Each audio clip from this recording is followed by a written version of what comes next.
right. Welcome to the State Senate District 11 debate hosted by the New Haven Independent and WNHH Radio. I'm your moderator for the night, Tom Breen from the Independent, and I'm joined by an all-star panel of reporters and candidates. First the reporters, then the candidates. My reporting colleague, Babs Rawls-Ivy from the Inner City News and WNHH's Love Babs, Love Talk, and Angie Durrell representing La Voz Hispana.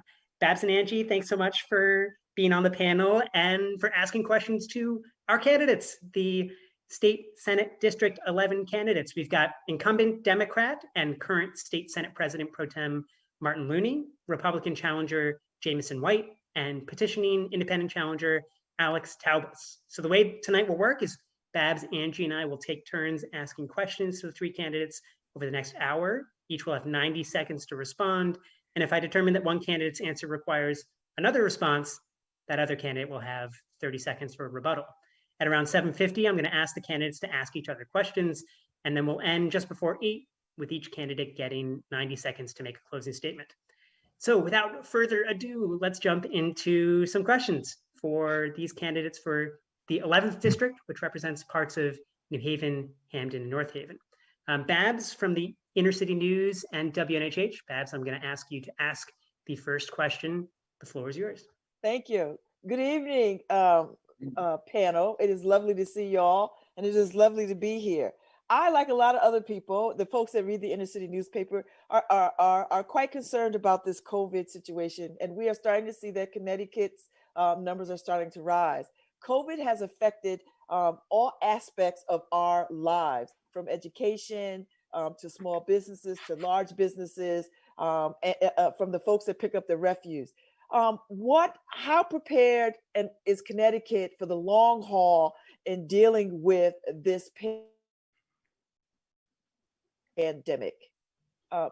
Senator Looney. First of all, Babs, good to see you this evening, and thanks for the question. We are concerned that we are now seeing an upward spike after being one of the states that have had the best level of control throughout the early period from March on. What we need to do is to make sure that there are resources available for PPE supplies for first responders, for those who work in service jobs who are the most likely to become infected, in schools, to make sure that public health protocols are followed, to rigorously enforce mask wearing. We cannot step back on our vigilance, and I think that's partly why we're seeing this upward spike, is that while we can't seal our state off from the other states that have much higher rates of infection, we have to continue to aggressively make people aware and concerned about the continuing danger until there is a working vaccine. So again, it will involve more state investment. I think we're going to have to, we're now in a better position. Certainly the weakest link, I think, was in nursing homes back when the COVID started. And again, workers in those nursing homes were also at risk.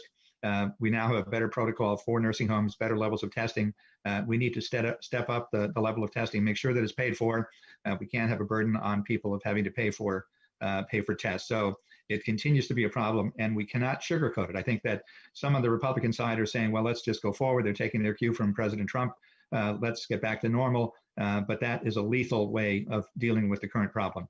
And I think what we need to do is recognize that nationally. I think what Democratic governors like Governor Lamont and Governor Cuomo and Governor Murphy and others have been doing is the right way to go. And the Democratic legislators who have been also supporting those efforts and suggesting things to be included in the governor's executive orders to make it more workable.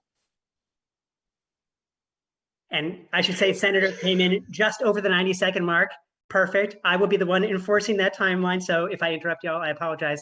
And then, since as Babs asked Senator Looney first, maybe let's go to Jamison next, and then Alex in response to Babs's question. So Jamison, you've got 90 seconds. All right. Well, thank you so much for the question, and thank you so much for having me. I think the state needs to do a good job of providing resources like masks. We're doing a giveaway this weekend, but one of the issues that I've had with the state's response and the response going forward is the blatant violation of the Constitution.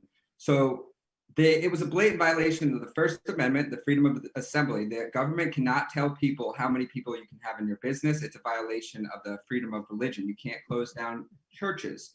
Also, it's a war on small business. So in this pandemic in Connecticut, you couldn't go to church, but you could go to Planned Parenthood. You could go to Home Depot and you could go to Walmart, but all these small businesses around me were almost completely shut down. All the hairdressers, a lot of the restaurants, some of them closed permanently. Just right by me on State Streets, multiple closed and will never reopen. So this, in my opinion, of course, we need to worry about the pandemic and we need to worry about people's safety. But the response to the pandemic has been a pattern of centralizing power in Connecticut. And this isn't just with the pandemic, it happens with everything. We shouldn't be centralizing the power. Every town is going to be different. If one town, the mayor, wants to lock down his town, or he wants to potentially put in restrictions in place, that is on the specific town. I don't think we should be centralizing it from Hartford. Also, I think it's important that these businesses and individuals have the right to choose whether they want to wear a mask inside their private residences and inside their private businesses. I think that we're losing in America individual responsibility. I don't want the government telling me what I can and cannot do. Is my time up? It just hit. All right. So Alex, the floor is yours. Thank you, Babs, for that question. I don't know if Connecticut is ready for the long term of COVID, and I don't know if anybody knows, because we don't know what long term with this pandemic means, really. It's our first time encountering it, and it's something that's constantly changing. So what I would like to focus on is what we saw with the first wave of the pandemic. The people who were most seriously put at risk and the people who predominantly died were the people who in our society who have so often been forgotten. People who are in nursing homes or other facilities that already had poor conditions prior to the pandemic and were already home to a concentration of our most vulnerable residents and our most underserved residents. Our prisons, where hundreds and hundreds of people were infected and 7 individuals died, even though their family members were not allowed to visit them during any point of the pandemic. And so when I think about how are we going to plan for the long term of a pandemic, I don't think about it the way that my Republican colleague does in terms of my rights or your rights, individual rights versus the government. I think about it in terms of putting humanity first. And that's how I would be guided in planning for the future. Thank you very much, candidates, and thanks, Babs. That's how it's going to work. Viewers, and Angie from La Voz Hispana. Angie, it's your turn to ask a question. So please ask one of the candidates, and then we'll have one respond, and then the other 2 after that. Yes, thank you very much. For Mr. White, local elections have more and more become national elections in America. We've seen that in Connecticut, voters often vote for state legislators based on what they think of those candidates' national parties. What do you say to voters who may choose to vote against you because they oppose President Trump? Do you agree with President Trump's policies and actions in office and with that of the National Republican Party agenda? So I'm not really here to talk about the national agenda or national politics. I'm here to represent Connecticut, New Haven, and North Haven. That's really my concern. And my concern is the financial situation that we're in. It is very, very serious. So I don't think people should concentrate on what is, when they're voting in the local elections, what's happening nationally, because we have so many important issues in Connecticut that we need to worry about. So according to the own Connecticut government stats, only 36% of our pensions are funded. But if you look at third parties who have analyzed our pensions, 20% is funded. That has to be addressed. We have $50,000 per debt per citizen. And the response to all of these politicians to every single financial issue has been to raise taxes. We cannot raise taxes anymore in this state. People in Hartford, the politicians, they have a spending addiction. We have to figure out how to deal with that spending addiction without raising taxes. That's not a viable solution, in my opinion. We're forcing people and businesses out of the state. Every single year since 2013, we've had a decrease in population. It's going to continue to happen unless we make it a state where people will want to come and live in. And that you do that by lowering taxes and lowering the cost of living. And the government cannot do that unless they get out of the way. they have to decrease these regulations to get in these businesses back. We've lost 150 manufacturing jobs in the past 30 years. Those are blue collar, really high paying jobs, and we need to get those back. Thank you. Thank you. If I may pass it along to Senator Looney next, and then have Alex. Well, the question was the role of the Republican Party in relation to President Trump, and it's clear that while Republicans at the state and local level may try to run away from President Trump, they are closely tied to him, because the modern Republican Party has become the Trump Party, and that's what happened over the last 4 years, and that's absolutely appalling for the nation. Speaking of respect for the Constitution, President Trump obviously has none. In fact, he has not even committed to abide by the results of the election if it doesn't go in his favor. So how is that for respect for the Constitution? On the economic front, we have seen since the pandemic people moving into Connecticut in large numbers from New York. So they are not deterred by our tax structure here. Attorneys I know who do a lot of real estate work are busier than they've been in a long time, doing closings with people who are coming in from New York and sometimes offering more than the asking price for the buildings under sale, whether both residential and primarily residential. So I think that is that's the reality of what we're seeing. In addition, we have done a lot of efficient planning over the last few years to deal with the volatility of our tax structure. One of our major problems had been the portion of our income tax, which is almost a third of our income tax, which comes from capital gains and dividends, which is called the estimates and finals. When we adopted the volatility cap so that we would not budget every last dollar of that income tax, we've been able to build up a budget reserve fund, which has been the envy of other states, and which now comes into play because we need it because of the pandemic, which was unforeseen. If we had followed the Republican plan earlier on, which was to take that rainy day fund and use it for transportation purposes, we would now be in a deep hole, much deeper than we are. As we saw the statistics that came out yesterday, the latest projected deficit is $800 million less than it was projected to be just a month ago.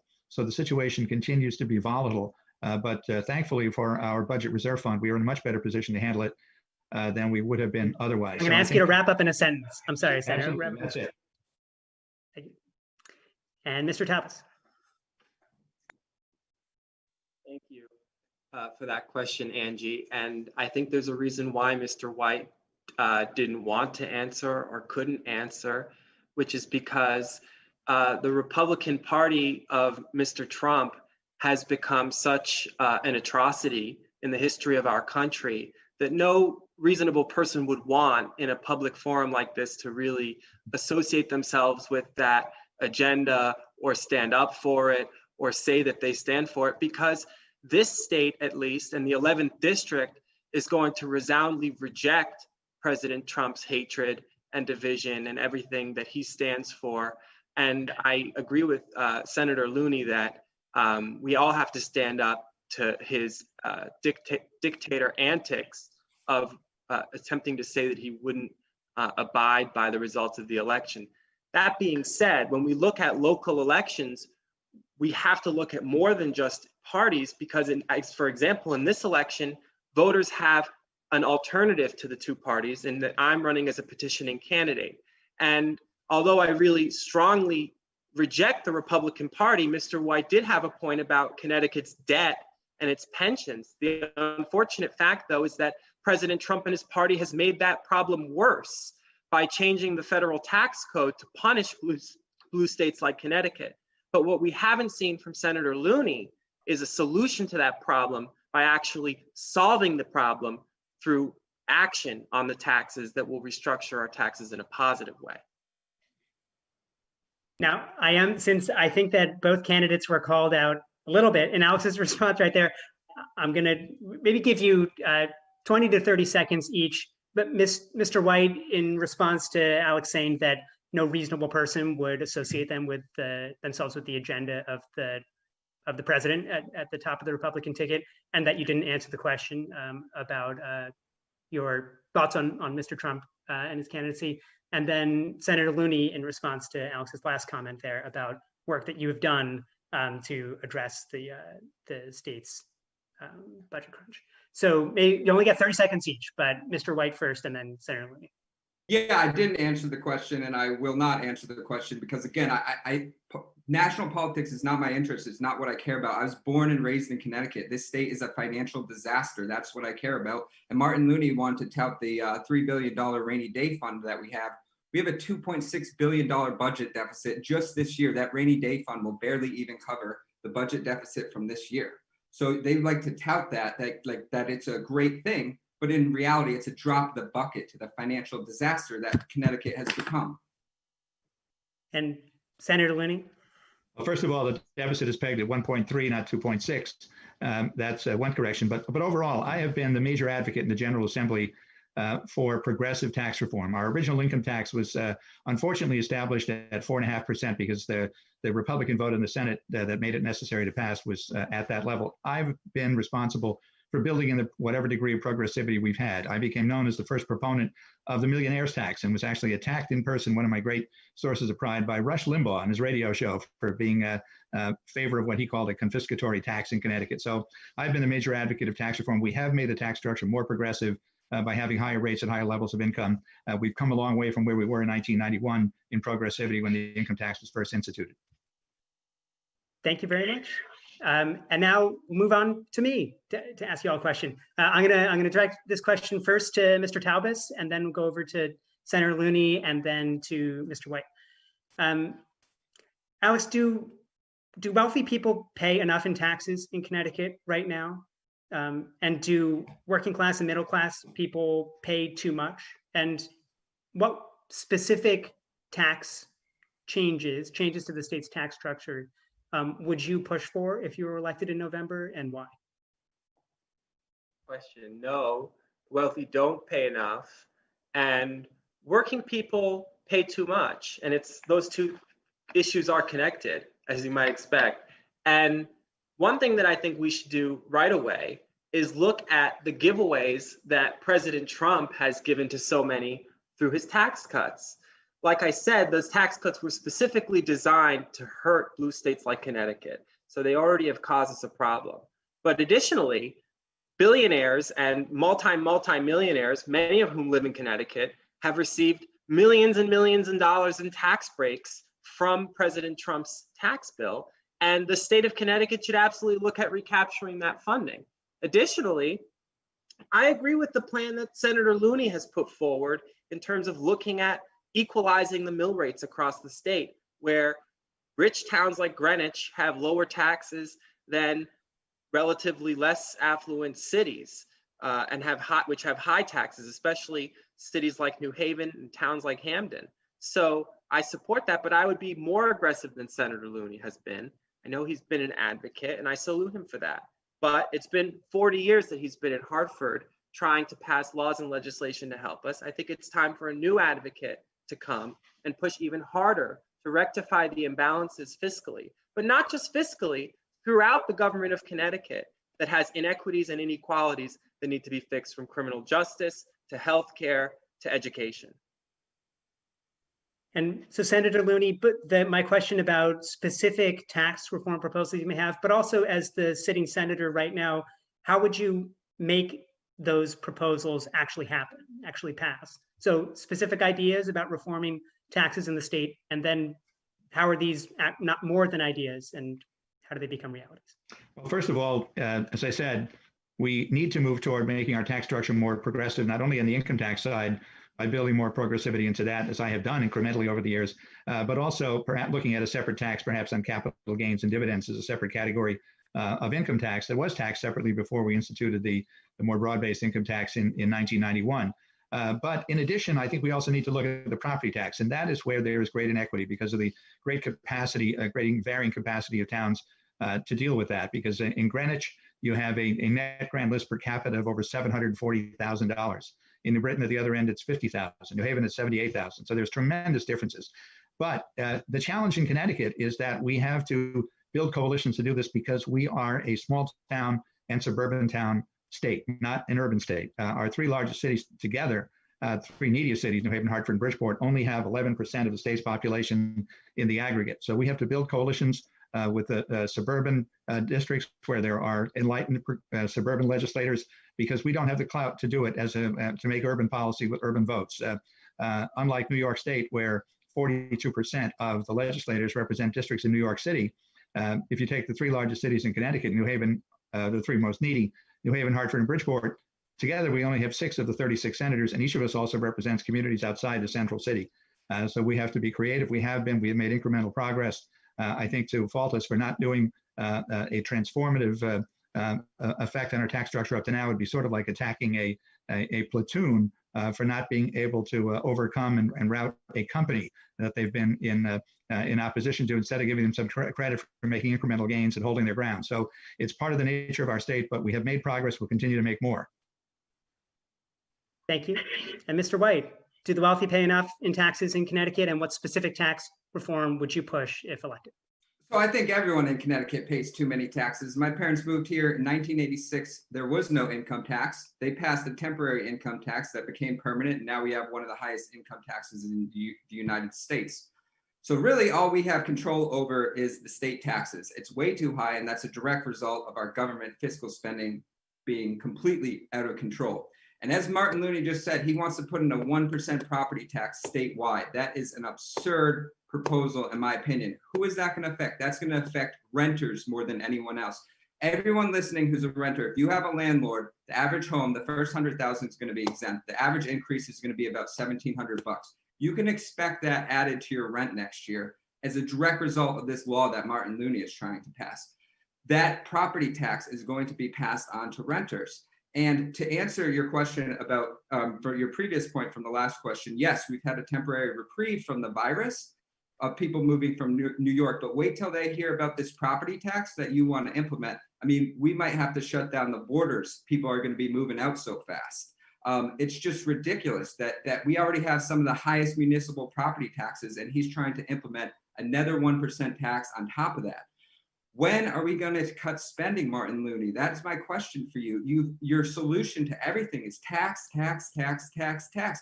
Have you ever even considered implementing a spending decrease? Or can you give me one example of any fiscal responsibility that you've implemented while being in office? That's 90 seconds. So, Senator, I'm going to give you 30 seconds. And in particular, if you could respond to Mr. White's comments about the $1 million property tax idea. Yes, where he called it an absurd proposal, one that will go straight to renters. Well, he talked about only part of the proposal. What that proposal would do is result in a net decrease in property taxes, because a significant portion of that money under my plan would be sent back to municipalities. It would be progressive because in a city where values are low, $100,000 of the value would be exempted. So it would be applied to a much smaller base than it would be in the wealthier communities. But a significant part of the revenue would come back to lower the overall tax rate in those municipalities and in effect create greater equity than what we see now with the extreme situation that we now have. It is a way to provide in the aggregate property tax relief because those poor communities who will be paying much less because of the $100,000 exemption means much more on a property whose value is very low as opposed to a mansion perhaps in Greenwich. That will provide a fund. I'm going to ask you to wrap in one sentence. And also, again, I think that the other thing that Mr. White has said is absurd. I have certainly, if you look at the 2017 budget, which was a very difficult one, there were lots of cuts in that. You should go back and examine that one. Can you give me an example? All right, hey, whoa, Jameson, we're going back to the list, and you'll have a chance to weigh in a second. So, Babs, the floor is yours again to ask another question to whomever you'd like. I want all of them to answer this question. I think I'd like Mr. White to lead first, and then Mr. Taubes, and then Senator Looney. George Floyd was an African-American man that was killed during the arrest because a store clerk alleged that he passed a counterfeit $20 bill. And all over this country, the outrage, shock, and awe of that level of police brutality garnered the nation to sort of take to the streets. My question to you is, when you hear Black Lives Matter, what does that mean to you? When you hear calls for defunding the police, what do you mean? What do you understand? Sorry, I missed the last part of the question. When you hear calls for defunding the police, what do you understand that to mean? So that's a great question. So I think that means that there are issues within our nation, within the police departments. I've talked to a lot of police. I've spent a lot of time in Fairhaven campaigning. Everyone agrees, there are issues within our police department. that we have to address. And Connecticut's attempt to address this, the police accountability bill that Martin Looney passed and wrote, was a complete failure. It did nothing to address and actually hold police accountable. It didn't. It's a spending increase for each municipality. The way the law is written, you have to willingly prove that the police committed a illegal act, and then the municipality will be held responsible. They're going to have to settle for a lot of these lawsuits out of court. Also, it doesn't hold any of the police accountable. It's not like they're going to be able to be fired. It didn't actually make bad police officers accountable, and that is the biggest problem. Another problem with that, it made it so you can't ask for ID from passengers or search a car. A lot of narcotics, people on parole, child trafficking, that's all found in traffic stops asking for the passengers or asking to search the car. We have the Fifth Amendment. You can refuse a search. It's ridiculous that the police are now not even allowed to ask to search a car when a lot of crime is found at these traffic stops and asking to search the car and IDing the passengers. So that bill was a complete and total failure. It does not hold bad police officers accountable, and essentially is a spending. If you could wrap it up in a sentence, James. I'm done. Thank you. And who wants to take it first? It looks like Alex is next. So maybe go to Alex next, and then Senator Loon. So when I hear Black Lives Matter, to me, it's a rebuke, a repudiation of 400 years of history where in so many, too many instances, Black lives in this country have not mattered. And when I hear abolish or defund the police, I think about how do we transform the relationship between citizens and the law that currently exists in our system, where we respond to violence with violence, where we fight a war on drugs that is really a war on people with mental health and substance abuse issues, where we have a racially disproportionate response at every level of our legal system to harm, to crime, to violence. And when I hear defund, I think about redistributing these funds that are going into incarcerating our fellow citizens, policing our fellow citizens, discriminating against our fellow citizens in every aspect of this legal system, and redistributing that funding back into our communities to create jobs, hope, opportunities, to create more services for people who have needs that are not being met, and to therefore heed the call of Black Lives Matter by making every life in our community matter more by focusing on the Black lives that have been neglected for so many years in our country throughout its history. Thank you. And on to Senator Looney, to what Black Lives Matter means to you, what defund the police means to you in your response to the. Well, first of all, Black Lives Matter is a critical social cause right now in our nation because, as Mr. Tavis correctly said, there's been a struggle to get that issue to matter nationally for 400 years. And what we have done in the police accountability bill, in fact, I would suggest that Mr. White actually go back and read the bill rather than just parroting the Republican propagandistic talking points on the bill. First of all, what the bill does will provide for greater sensitivity training regarding diversity in police departments and mandate that. Will also bar chokeholds. This is something that's important that we hear all the time. Mandating mental health testing for police officers who are in a position of life and death over the communities in which they serve as they're carrying guns. The change on probable cause regarding searches of cars is just a necessary standard to prevent the kind of pretext searches that often victimize minority people. That is exactly it. And also the concern about the changes in limited immunity in the bill should only be of concern to officers who feel threatened that they might not have the option to put a knee on someone's neck and stay there for 8 minutes and 46 seconds. Other than that, there isn't anything in the bill that a good, hardworking, responsible police officer should fear. In addition to that, we have certainly been sensitive to the cause of police. Last year, I led passage of a bill that provided coverage under our workers' compensation laws for first responders, including police and fire, who suffer trauma because of something they have witnessed in the course of their duties. That is something that the police and fire department celebrated at the time. It was recognizing the difficulty of their jobs. But I hear all the time from my Black colleagues in the legislature and Black constituents that they live in fear and have to tell their teenage sons to have that talk with them when they start driving their cars, to go out and talk about being careful in your first encounter with a police officer. Make sure your hands stay on the wheel. Don't make any I'm sudden going to moves ask you to all the time. wrap it up in a sentence. Thank you. Angie Durrell from La Voz Hispana, you're up next with our next question for our candidates. Yes. So this question is for Senator Looney. Your opponent faults the legislature's leadership, including you, for the fact that New Haven receives less than half the money it's owed under the payments in lieu of taxes program. Is he right? If not, why not? No, first of all, we have to do a little bit of history. The payment in lieu of taxes program, as it exists in Connecticut, is we are one of the few states that provide any payment in lieu of taxes for tax-exempt properties. I have always supported that. We have funded it at levels that we could afford to do, given the consensus we had on budgets at the time. Even in deficit years, we try to preserve pilot funding. We've not been able to increase it to the length I would like. But what I would like to see happen, my proposal is to build a bigger constituency for pilot, because right now it is only New Haven, only Hartford, only New London that prioritize pilot in terms of their funding, and that's because they have the most tax-exempt property. What I've been working on with Senator Austin, who is from Eastern Connecticut, and others, is a proposal to expand pilot eligibility to create 3 tiers of pilot.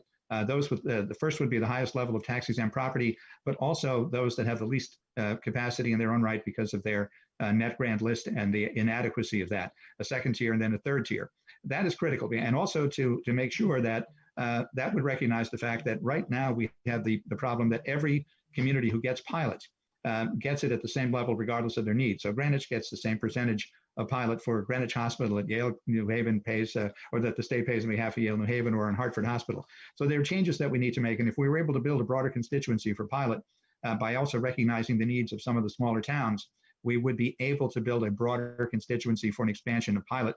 That's what I am seeking to do and will hope to do in the 2021 session. But again, it has to be done with a coalition of people who will have a greater interest in that, because they will see that their towns, while not able to count on as much pilot as the larger cities are, that they will have an interest in it and therefore want to support it.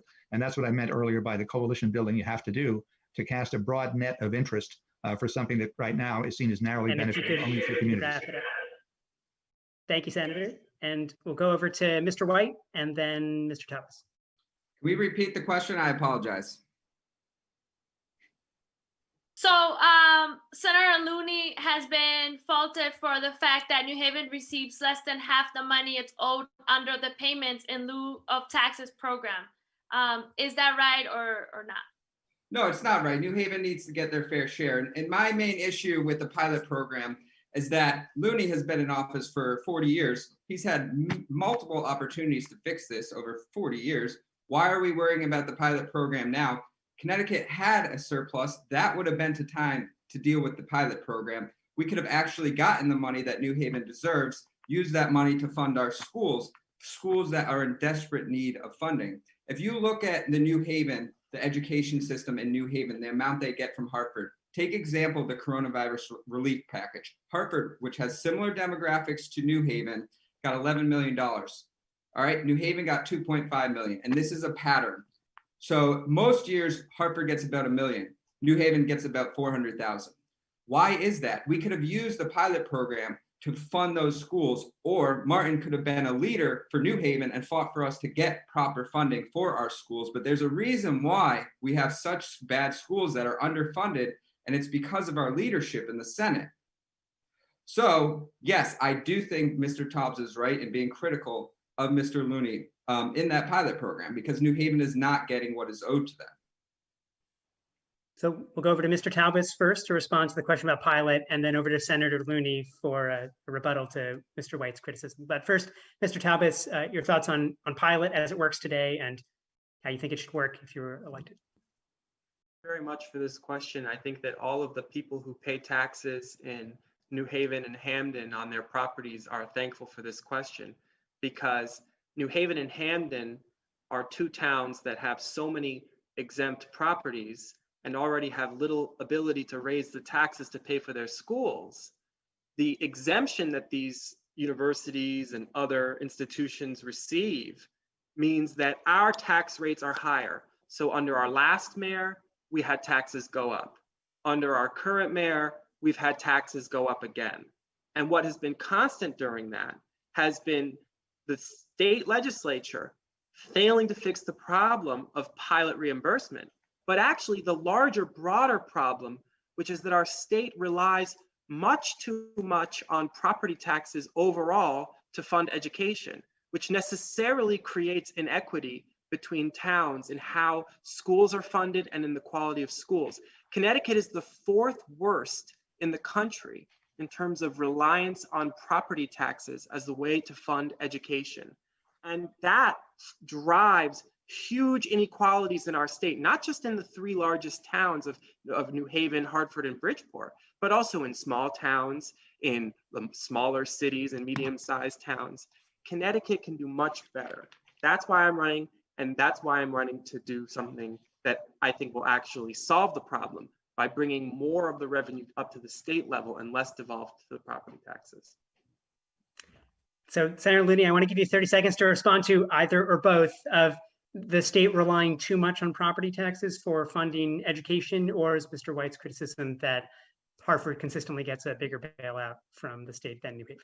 Well, we first certainly do rely too much. That's part of my reason for a property tax reform proposal. But if you look at the pilot, you do have to look at it in terms of perspective rather than isolation. New Haven does get more than any other community in pilot. We get $41 million a year from the pilot. Hartford gets $30 million. Looking at that category of aid by itself, whatever level it is funded at, New Haven gets the biggest draw out of that because we've structured it in that way because there are two separate pilots, college and hospital, which New Haven is the major beneficiary of. State property, Hartford gets the single biggest piece of that. But in the aggregate, New Haven does annually get the most money from pilot. And I think with, as I mentioned earlier, trying to cast a broader net and build a bigger constituency for it, we can do even better.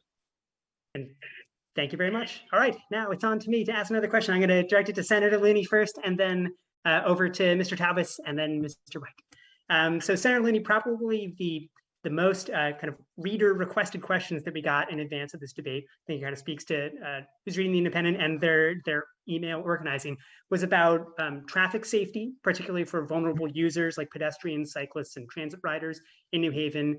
But as part of this question, I want to ask you about that and also about public transportation in the greater New Haven area more broadly.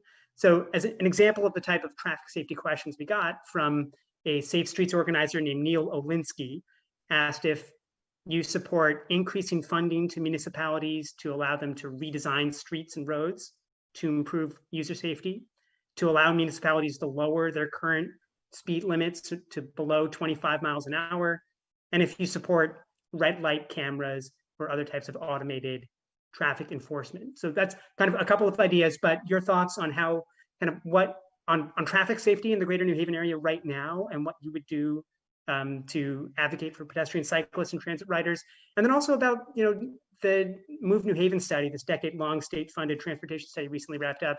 New Haven's been waiting a long time for a functioning bus system, and it seems like might have to wait longer yet, unless if money comes down from the state. So maybe if you could take 90 seconds to weigh in on traffic safety and on public transportation in New Haven and your role in influencing this as a state senator.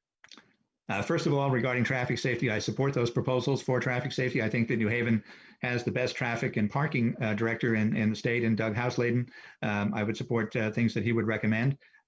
One of the things that has been a problem regarding red light cameras is that we have tried that before. We had, there seemed to be a well of support for it several years ago until there was a backlash that the African-American and Latino legislators from the urban areas said that it was not a good idea, that it was going to be punitive on inner city urban communities and become a collection mechanism or a hidden tax on inner city residents rather than something that was going to promote public safety. So my view is that if that significant urban constituency and their leaders in the legislature support that proposal, it'll have a chance of being revived. If they don't, we won't.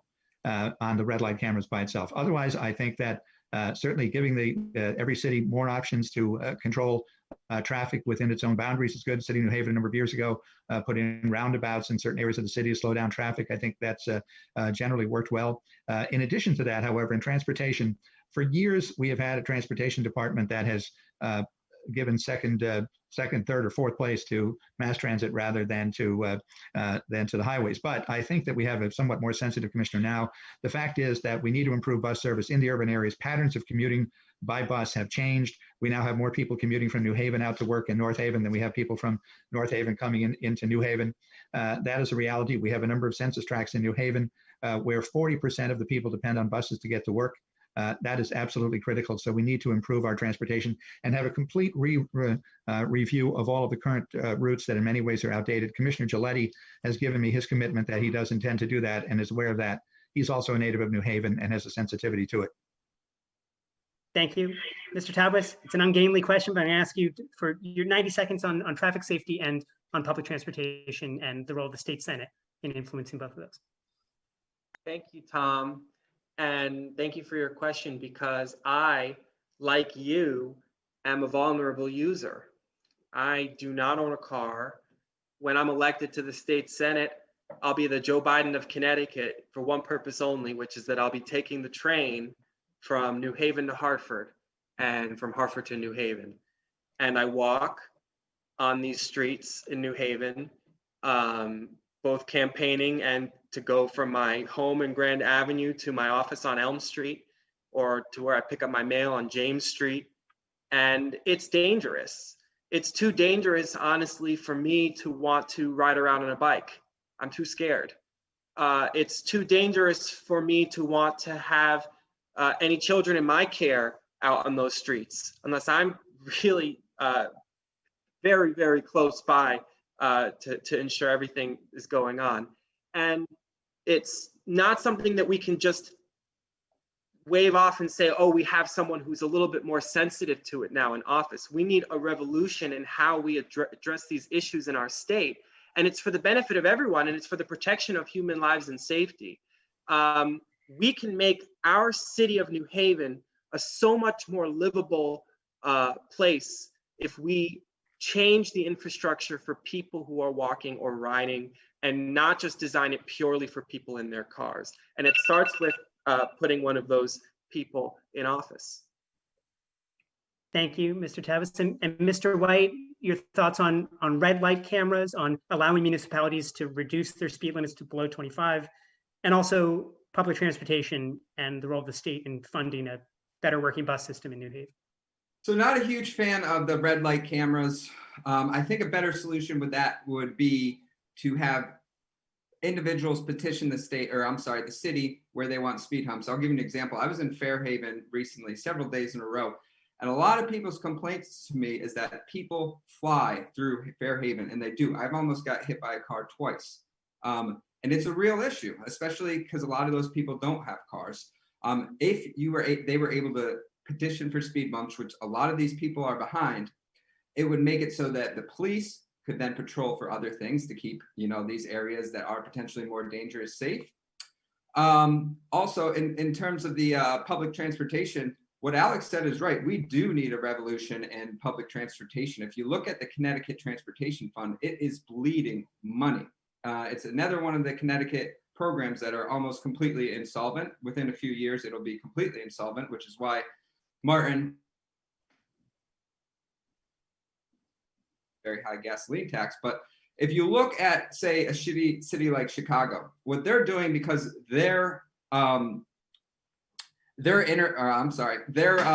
public transportation system was just as bad in terms of the funding as ours. So what they did, they brought in a private company, and the Boring Company, and the Boring Company is tunneling below the city in order to privatize public transportation. It's going to be cheaper, and the state is going to get a kickback despite the fact, the city, despite the fact that it's not costing the state any money to build this. The Boring Company is funding it entirely themselves. So we do need to look at potentially privatizing public transportation in that way. So I do agree, we do need to revolutionize it. Thank you, Mr. White. And Babs Rawls-Ivy from the Inner City News and WNHH. You've got time for another question. Great. When the pandemic hit, the arts community was the first community that took the biggest hit. We saw theaters and places shut down all over the country, particularly here in the Northeast. We all got an education on what it means to have a gigging community and what that looked like. I think we all were sort of surprised at how much we need the arts in our everyday practical lives. And not only artists, but arts provide jobs. So talk to me, each one of you, about where you see the support for continued engagement of the arts community, so that we can ensure that we have a viable arts community once we come through this pandemic. And who do you want to answer that first? I think Mr. White can answer, Mr. Taubes, and then Senator Looney. Thank you. Right. So, I mean, the arts certainly are important. I myself, I love writing poetry. It's very, very important. But I don't think that the state government should be playing a role in funding art programs, especially with our finances. We have a lot of pressing issues. I don't think that tax money should be funding certain art programs. It's just not something that I think the state should be involved in. But arts are definitely important. New Haven has a tremendous history and a tremendous culture. It's something that should be celebrated. It's just not something that, in my opinion, the state should be financing. I don't think that it's a good use of our finances. So. And thank you, Mr. Taubes. Thank you, Babs, for that question. Really, to answer your question, I think we need to have a sustained commitment of funding, a pipeline of funding to ensure that artists are able to live, basically, and eat, given the circumstances that we have. And we need to make it make arts more available to everyone through the remote means that we have now with the pandemic. I want to strongly disagree with Mr. White about the role of the government when it comes to arts, because as you pointed out, arts is jobs, arts is education, arts is so much of what's important, and it's a public good that won't exist if we don't fund it and support it. And to the extent that people say that we're out of money, look no further than the 2 Yale art galleries, art museums that we annually give multi-million-dollar tax breaks to as nonprofit institutions. If we can afford to give the most wealthy art museums in the world each year millions of dollars in tax breaks, we can certainly afford to keep our local artists and their communities alive and thriving through programs. So when Senator Looney and Governor Lamont came to Audubon Street and announced $9 million in grants, I thought it should have been $90 million in grants. It's just insufficient to address the real suffering that our arts community is going through. And Senator Looney? Yes, well, first of all, I have been advocating with the governor since the summer to release some of the CARES money for arts funding. I'm glad he did that the other day. We certainly intend to build on that during the next regular session. I also disagree with Mr. White. I've never heard anyone who purports to write poetry to be as dismissive of the value of government funding of the arts. The arts are absolutely critical in a culture, in a community, as a way of building community, as a way of building connections, and a way of expressing the essence of the human spirit. Even if the arts had no financial benefit at all, and they certainly do, as Mr. Taubes mentioned, they provide jobs, they're a magnet for activity in the community that has them. Even if that were not true, the value of art in and of itself as a humanizing element in the community stands on its own merits, without regard to the financial component. And the financial component, of course, is a significant ancillary element to that. And New Haven in particular is even more sensitive to art spending, because we are the arts capital of the state. We have theaters, we have art galleries, we have museums, we have the neighborhood music school, we have Educational Center for the Arts. So we pride ourselves on that. We are a city in this state which, if you look at our population relative to other communities, we are probably the city that boasts of the liveliest and most robust arts community anywhere between New York and Boston. And that's something we need to build upon. That's something we need to be proud of. That's something we need to market ourselves on, because it makes New Haven a valuable place to be for people who have choices to live elsewhere. Thank you very much, Senator. And since we just hit 7:50, Angie, I'm afraid I'm going to skip over to the candidates asking each other questions section of the night, since we have about 10 minutes left, and I want to leave time for closing statements. So now I think that we have enough time. Let's see if we can do it. Maybe we'll give 60 seconds to respond. But I'd like each of you to ask the other two a question. Doesn't have to be the same question, but let's see how this goes. So maybe we'll go Senator Looney and then Mr. White and then Mr. Talbot. So Senator Looney, could you pose, maybe if you could ask both questions kind of back to back, and we'll have Alex respond first and then Jameson, but one question for Mr. Talbot and then one question for Mr. White, and we'll see if that structure holds. Okay, just for Mr. Thomas, first of all, in an article in the Yale Daily News back in 2014, when he was running for state representative in Madison, he defended the diversity of Madison at the time, a community that has a rate of affordable housing of 1.69%. I'm wondering if his view on that has changed. Do his principles depend on where he stands or where he lives or what he's running for at a given time? And the question for Mr. White is going back to the initial question that I think he shamelessly and shamefully ducked. How do you defend your allegiance with President Trump in this election? And don't try to say, well, I'm running only in Connecticut. That doesn't answer it.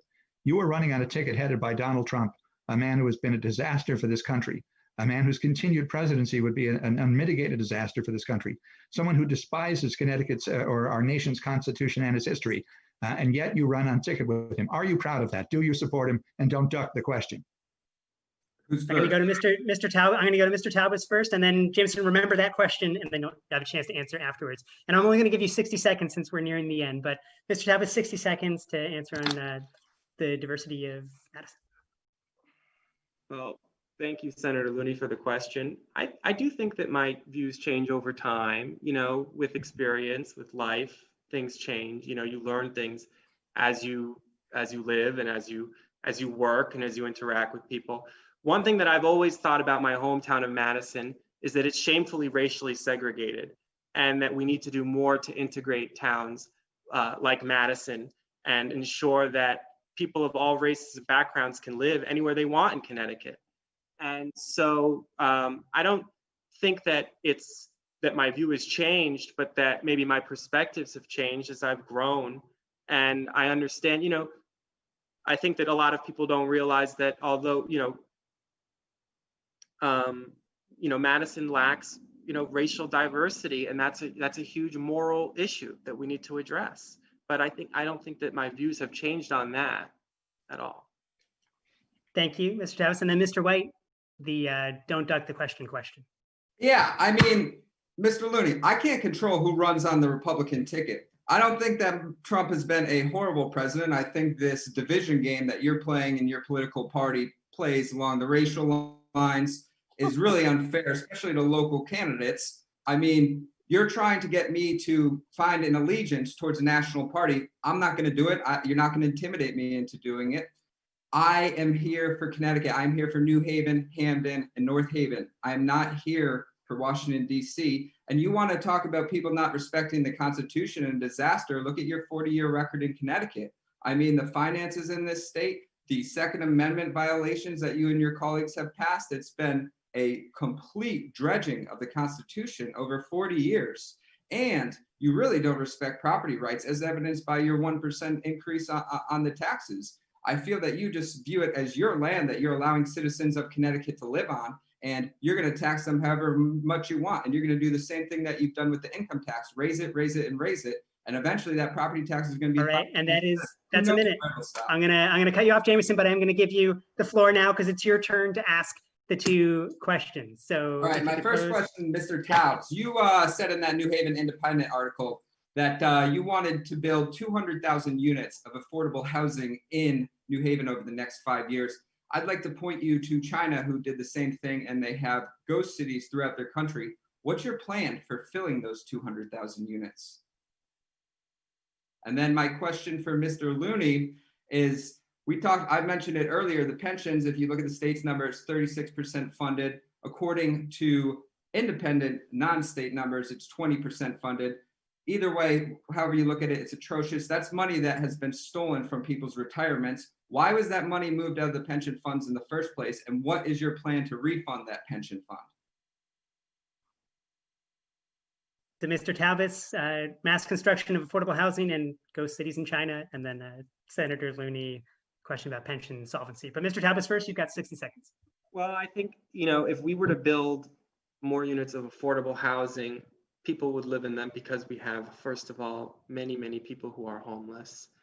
We have many people who are doubled up, who need a place to live, who are underhomed, underhoused. And we frankly see that many people who are living in our city and throughout our state are living in deplorable conditions of housing, given how much they pay in rent each month for their housing. I've been involved in cases as a civil rights attorney of housing conditions, where housing conditions and affordable housing has been lacking in our state. So there's an absolute need for hundreds of thousands of units of affordable housing. And there will be no problem in filling them, not just in New Haven, but also in towns like where I grew up in Madison that need to have affordable housing, that need to have different types of housing for people and more choices. So I think that won't be a problem at all. And Senator Looney. Yes, first of all, in terms of the pension issue, because of the volatility cap that we've adopted, for the first time now, we have exceeded the 15%, and we are now also able to begin diverting some of that money into the pension funds. But a little bit of history, again, is in order. The problem that we had with the pensions developed during the years when Governor Rowland and Governor Rell were in office. They refused to make annual contributions to the pension funds. They refused to make that part of their budgets. They said, no, the stock market is going to perform well enough to fill that in, and it will grow on its own enough without having to have the state make the actuarially requested amount. Beginning in 2011, when Governor Malloy came into office and we had Democratic majorities in the legislature, plus a Democratic governor, every single year we have made the actuarially required contribution to our pension funds, and that will continue. We are dealing with a problem of irresponsible Republican executives that governed this state for 16 years. We are gradually climbing out of that hole. Okay, and Mr. Talbot, now it's your turn to ask Senator Looney and Mr. White a question. The floor is yours. So for Mr. White, I'm just going to ask, won't you at least acknowledge that the current president makes a lot of the issues that you identify, like the finances of our state, much more difficult to address because he, for example, withholds funding based on the policy choices that our state makes. He cuts off the tax credits and tax property deductions that our state taxpayers have relied on for years. And he spreads division and lies that, further divide our people too, because many of our people end up supporting it because of all the lies that he spreads. And for Senator Looney, my question is just this. Do you think it's good for the city of New Haven and for the state of Connecticut to lack a kind of pipeline of leadership where leadership transitions and moves through the generations? Or do you think it's a good thing for leaders to stay in positions like state rep or state senate for 20 years, 30 years, 40 years, given that there are so many citizens in this district and across the state who have the qualifications and abilities to serve in this office? So we'll go to Mr. White first, your assessment of the president's impact on issues you care about in Connecticut, and then Senator Looney on pipeline leadership. But yeah, I don't accept any of those inferences that you made. I think to blame Trump for the disaster that Connecticut has become is a cop-out, and I will not allow somebody who's been in office for 40 years to cop out, which is exactly what you both are trying to do, to blame Connecticut's issues on Trump. We didn't have an income tax 30 years ago. Martin passed it. We would have gotten those tax credits if this state didn't pass the income tax in the first place. We shouldn't have the income tax. The politicians lied to us. They said it was temporary. Of course, it was not. So no, I don't accept that. And you want to talk about division. And reality, the division is really coming from the Democratic Party, whether you guys want to accept it or not. Look at Antifa. They're burning down cities. So, I mean, you're asking me to denounce Trump. Why don't you guys denounce Antifa? I would love to hear you say that. And Senator Looney, your response to Mr. Tabbs' question about leadership pipeline. Yeah, so I appreciate the question. I think it's a thoughtful question. I've been very grateful for the support of my constituents in every election running for the legislature, and especially grateful as well for the support and confidence of my colleagues in electing me majority leader and then Senate President pro tem. So much depends on experience and seniority in the General Assembly. I'm pleased to be there. I believe I've delivered a great deal over the years. I continue to see it as an honor to serve. Never become jaded by my service. I'm excited about it just as much as I was the first day I walked into the Capitol. I still get a rush of excitement every day when I'm getting off that highway exit near the Capitol and see that gold dome and feel privileged every single day by the confidence and trust placed in me by the constituents of the 11th District, just as I did for the constituents of the 96th House District before that. We have lots of leadership in New Haven. We have lots of people who are in other offices currently in New Haven who are doing well where they are, and at some point will be in a position to move to other offices. There is no shortage of leadership at all levels. It's no accident that we have senior members in senior positions from New Haven. Representative Walker is chair of the Appropriations Committee, has been there a long time. And I'm going to ask you to wrap up in a sentence, Senator. And again, so we have a combination of leadership based upon talent, based upon seniority, based upon the trust of constituents and the trust of colleagues. Thank you very much. And now we've got to the end, the closing statement section. So I'm going to give each of you 90 seconds to offer your closing statement to voters. I'm going to start with petitioning independent candidate, Mr. Alex Taubes, and then Republican candidate, Jamison White, and then Democratic incumbent, Senator Martin Looney. So Mr. Taubes, you've got 90 seconds for your closing statement. Thank you so much. Connecticut's defining problems have always been its inequality, being a tax haven, a haven of regressive influences like the defense industry, the insurance industry. But New Haven, among Connecticut, has been a progressive light. And that exists still today. We have more activism and energy in Connecticut, in New Haven, than almost anywhere in Connecticut. But what we don't have is a government that lives up to, and a leadership that lives up to that energy and that activism and that spirit of trying to fight against the injustices and inequality that we see in Connecticut.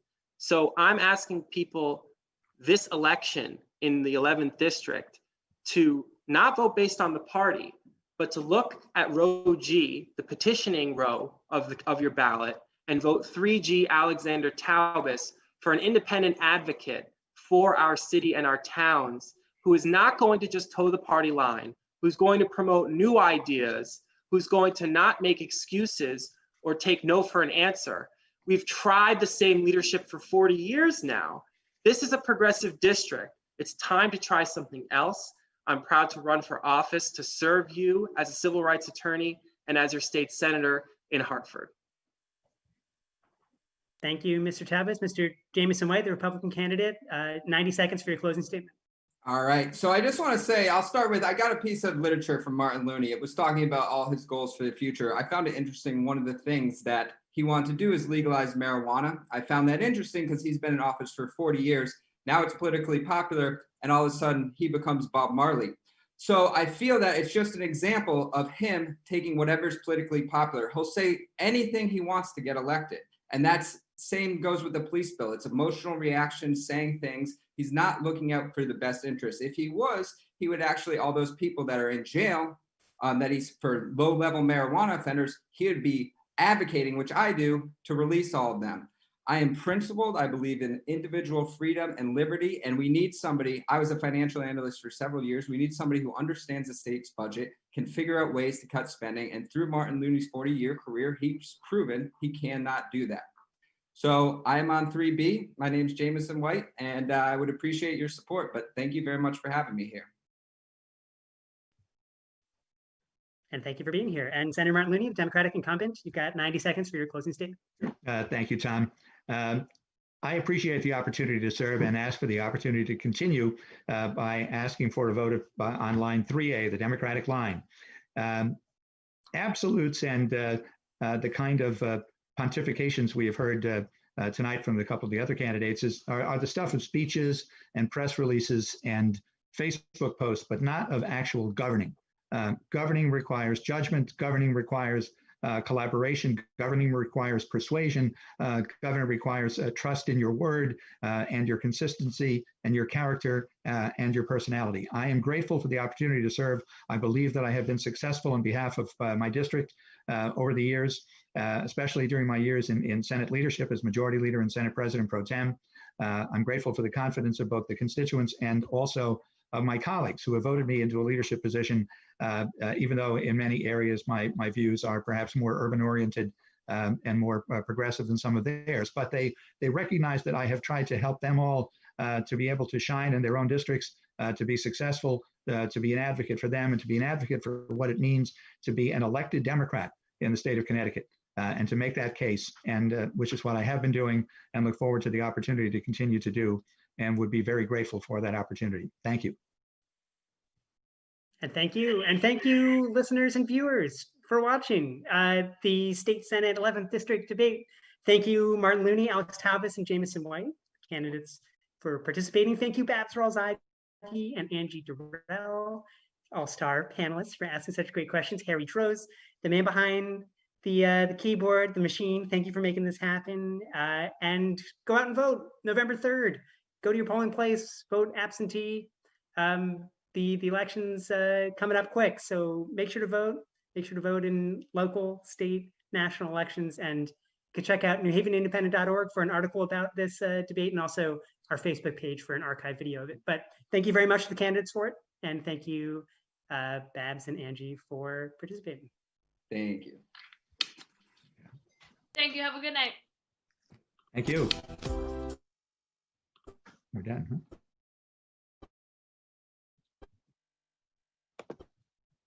All right. Goodbye, good people.